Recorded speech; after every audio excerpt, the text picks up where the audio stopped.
What a headshot! What a head! How's it guys, this is Dayvy, FPL, and welcome back to the Fantasy Premier League video here on my channel. Now in this video, I'll be taking you guys through my very own team selection for the upcoming Game Week 2. So hopefully Game Week 1 was absolutely outstanding. The beginning of this season is always exciting, but hopefully the points were exciting as well. And naturally, because we had a new team in Game Week 1, Game Week 2 should hopefully be pretty straightforward. So I'll be going through my actual team selection as well as my transfer plan for the next game week. And is it as straightforward as we are expecting? So that is something that you guys are interested in. Sit back, relax, and let's get straight into it. So before we get on to the actual Game Week 2 team selection, I want to give you guys a little bit of a rundown on how Game Week 1 went. I won't be going in as much depth as I did in the transfer plan that I released a couple of days ago. So go check that video out if you guys want to. So let's go over the big kind of rank stats first. We managed to get 84 points in Game Week 1, which is pretty respectable. I think on the kind of upper edge of the FPL community. And that's going to give us a nice rank of just within the top 300k. Now I want to put this out there, and I spoke about this in my transfer plan, but please don't look at your rank for Game Week 1. It's simply a Game Week rank, and I think if you guys can get a Game Week rank within the top million every single game week, you're going to have a pretty decent rank come Game Week 38. So please don't look at your rank, don't kind of make drastic decisions, don't take hits now because you think you're behind. We have 37 game weeks left to make up that rank, and the only rank that matters is the rank at the end of the season. But comment down below, how many points did you guys get in Game Week 1? Was it a great start to the season like myself? Or did you go for a little bit of a differential captain that didn't exactly pay off? Then in terms of my transfer plan, I've got one free transfer obviously, and 1.0 left in the bank, so nice little round number. While you guys are at it, if you want to become a YouTube member, I would appreciate it. It always supports the channel. I'll disclose all my transfers to legend members if I make them between videos. Otherwise, I'll always be showing my team and the team selections like this one or my deadline streams. You guys can also join my Discord server and chat to myself and also like-minded managers. But let's go on to the actual team, and unfortunately no bench points came about. We've got Turner on the bench, who at least started for Nottingham Forest. We really need him to play for the upcoming game week rotation, but not too many expectations as he was facing Arsenal. Then we have Baldock and Bayer, who at least both played. Bayer obviously losing that extra point to conceding, but at least he played the majority of minutes. Then finally we have Archer, who is rumoured to be potentially moving to a Premier League side. I was hoping that it would be by that Game Week 1 deadline that didn't come about, and that rumour is still stretching into this week. So let's actually hope that he does get that move to a Premier League side. Apparently Sheffield United are interested. Then I'm going to go on to my starting 11, and I'll give you guys some context about the points as well as why I selected them for my Game Week 1 team. But as mentioned, I went over this in a lot of depth in the transfer plan, so I'll be going over it quite quickly. So my starting goalkeeper is going to be Johnston. It was a debate between Johnston, Pickford and Flecken. Went for the right combination at least for Game Week 1, but he did have a very easy fixture against Sheffield United. So no save points, but at least those clean sheet points does take him above Pickford and Flecken. Then going into our back three department, I'm going to start off with Ben Shaw with a nice 7 points. Now he only got an assist but a few bonus points, but I guess you could classify this as a clean sheet plus 1 bonus. Now if you guys did watch that game, you know how forward kind of Ben Shaw was getting, was a bit unlucky, was just offside for a goal, which would have been a massive haul for him. So no complaints about Ben Shaw, and I would recommend you guys get him into your squads if you don't, as he just seems like FPL gold. Then I've got Saliba, which was kind of a very contentious point come that Game Week 1 deadline. If you guys weren't in my deadline stream, you probably have Gabriel. But we did get news courtesy of Andy Let's Talk FPL that Gabriel was not going to be in the lineup. So quick change with about 3 minutes to go to Saliba netted us 4 points as Gabriel only came off as a sub. Now the difference between Saliba and Gabriel isn't too much, but I do prefer Gabriel off those set pieces. So at the end of the water if you guys do own him. Then Estupinan, like Shaw, was getting loads forward in that game, unfortunately conceded against Luton, but got an assist late into that fixture. Like Shaw, he also got a few bonus points as well, which took him up to 7 points, which is pretty decent. Would have definitely liked the clean sheet though, and against Luton was kind of an expectation, but I guess it is Game Week 1 and they're kind of sorting things out defensively. So no complaints about our back line and our goalkeeper. We got a return from each of them, so full house in terms of the defense.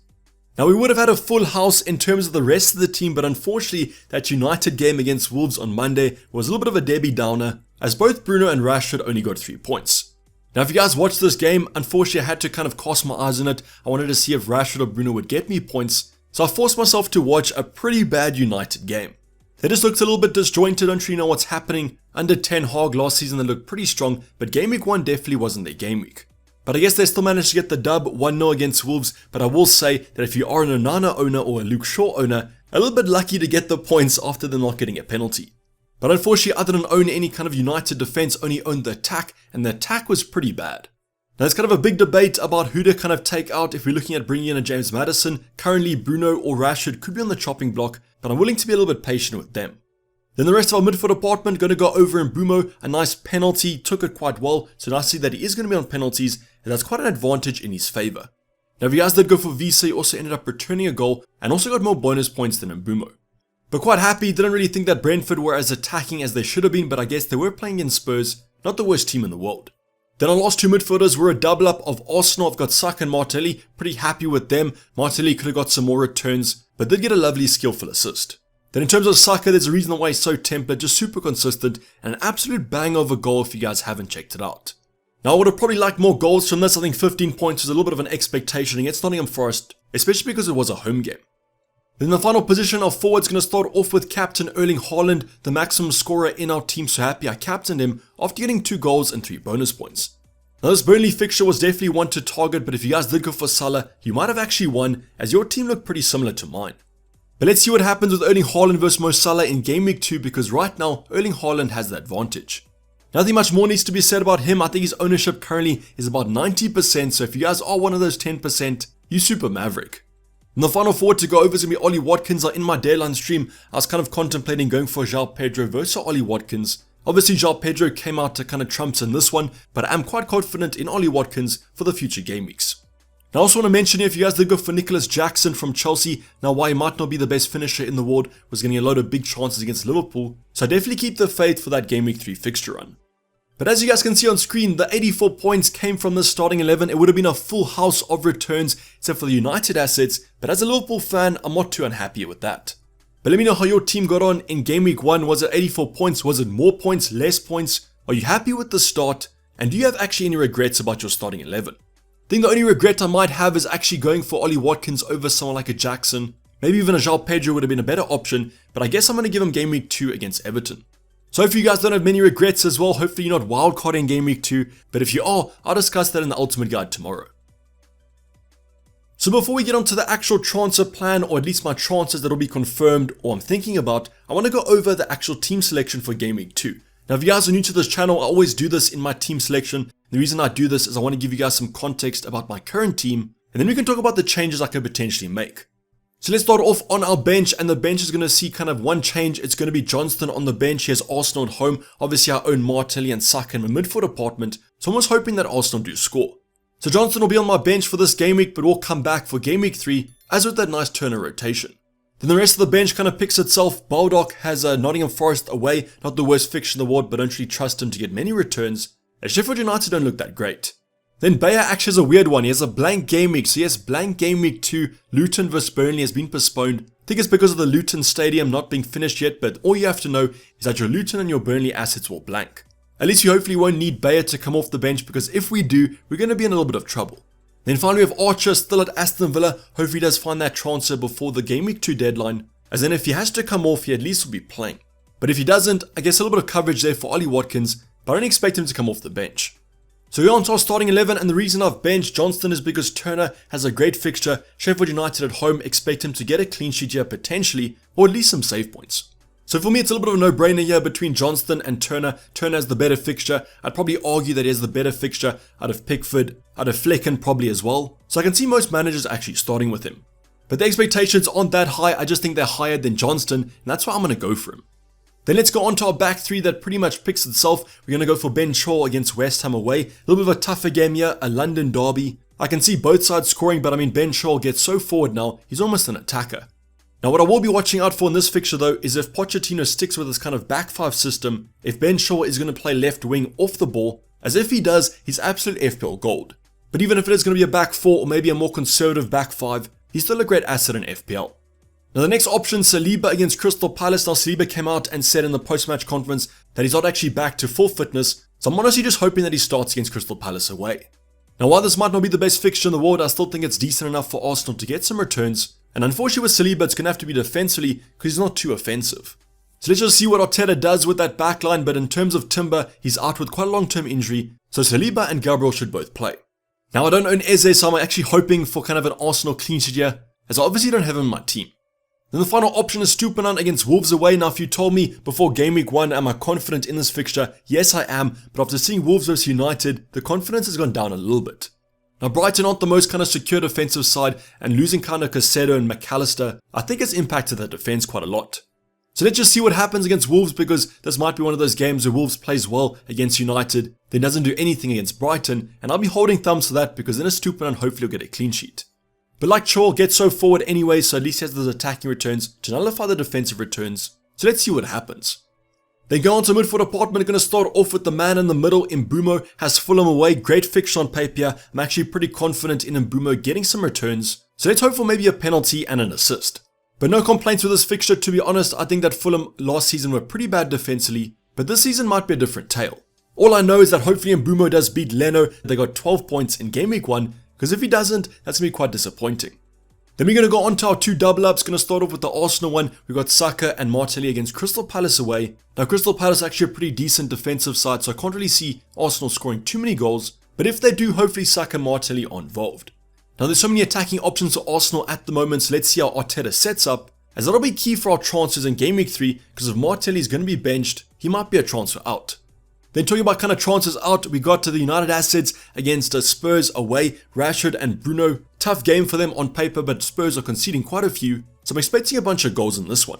So it's going to see what happens in this game, but as I said, Bruno could be on the chopping block if he doesn't show any attacking threat. Then last up, our forward department, I'm going to be going for Erling Haaland as my captain. He has Newcastle at home. Now Newcastle, great side. We saw that against Aston Villa in game week 1, but Man City at the Etihad are a different animal, and I expect Erling Haaland to still do pretty well. Now the big concern I do have is that Man City do play in the UEFA Super Cup tonight against Sevilla, so please watch out for that. If he's going to get injured or anything like that, we'll have to obviously make a big change. But for the time being, I don't own Mo Salah. I do actually like Erling Haaland still in this fixture, as he can score against simply anyone.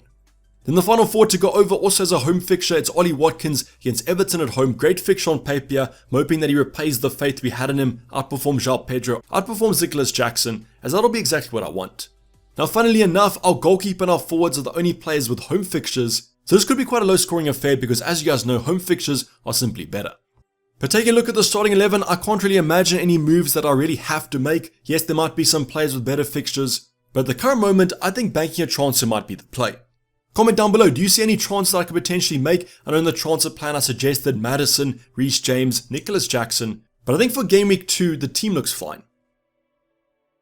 So let's go on to that transfer plan. So as mentioned, I'm pretty likely to actually bank a transfer. I believe this is kind of the play to go for. We just had a wild card in game week 1. If game week 2 we're forced to make a move, it's probably down to injury.